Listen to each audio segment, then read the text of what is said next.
The 50th verse of the Tao Te Ching. Quote, "Between birth and death, 3 in 10 are followers of life. 3 in 10 are followers of death.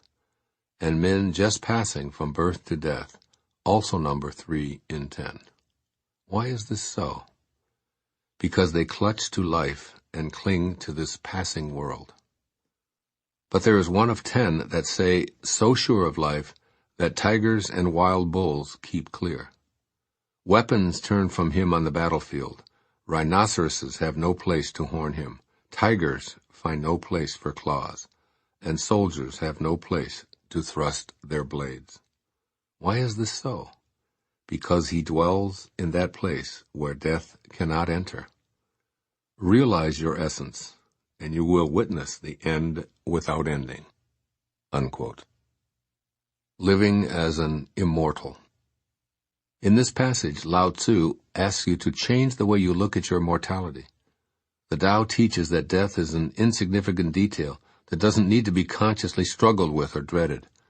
As this verse of the Tao Te Ching informs you, there's a place where death cannot enter. Talk about your life changing when you change your thoughts. This is the ultimate, since the fear of death tops virtually everyone's list of anxieties. If you see yourself solely as a physical mortal, then you're part of the 90% of the population that this passage refers to as followers of life, followers of death, or just passing from birth to death. Here you're being encouraged to aspire to be part of the remaining 10% for whom thoughts of mortality don't invade the heart space or life in general. By altering the way you see death, you'll be in that select group. You'll experience life on the active side of infinity, knowing yourself first and foremost as a spiritual being having a temporary human experience, rather than the other way around. In this realm, you'll be gracefully adept at moving along free of the fear of life-threatening events. You'll have a knowing about yourself and your connection to the Tao that simply allows you to ride with life like a fearless downhill skier who's at one with the snow-covered mountains. Without resorting to judgment, you'll notice others who are perpetually victimized by scams and bureaucracies and indifference and natural disasters and criminals and meddling relatives and so on. With an intimate awareness of your infinite essence that's centered in the Tao, you'll most likely escape from victimization yourself, and you'll lightly deal with situations that others tend to get stuck in. In other words, when you know your own endless nature and live each day with this awareness directing you, there will simply be no space within you for mortality to call the shots. If harm ever does make an attempt to inflict damage or death on you, it won't find a place to sink its hooks in.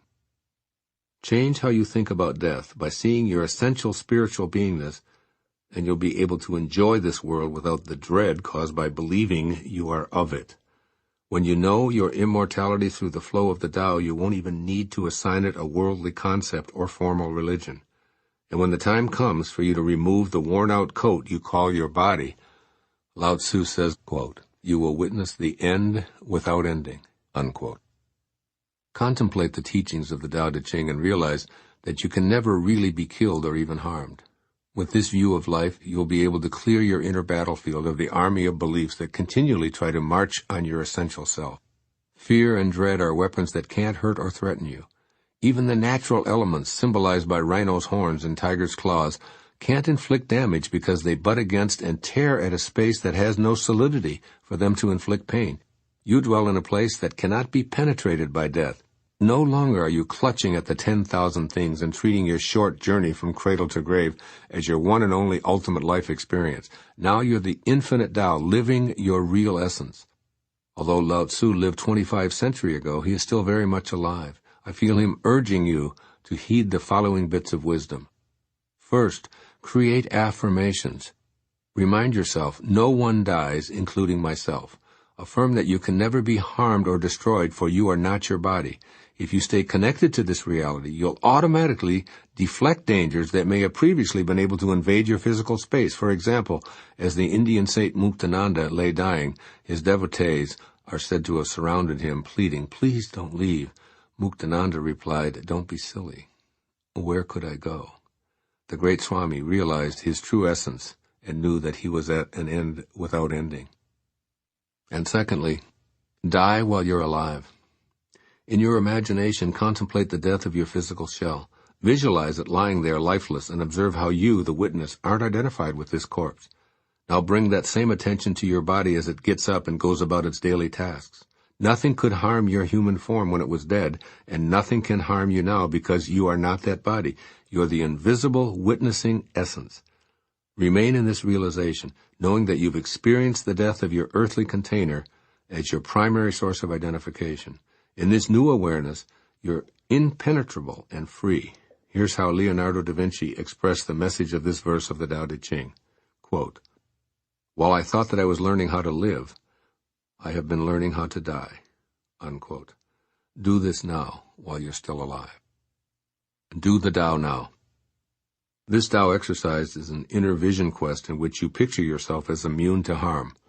Create your own imagined picture of danger, or draw on the 50th verse of the Tao Te Ching for threats to your life. Tigers jump at you and miss. Swords are thrust at you, but do no damage. Bombs explode, but you're unscathed. Keep this image of yourself as incapable of being harmed, regardless of what goes on in your body.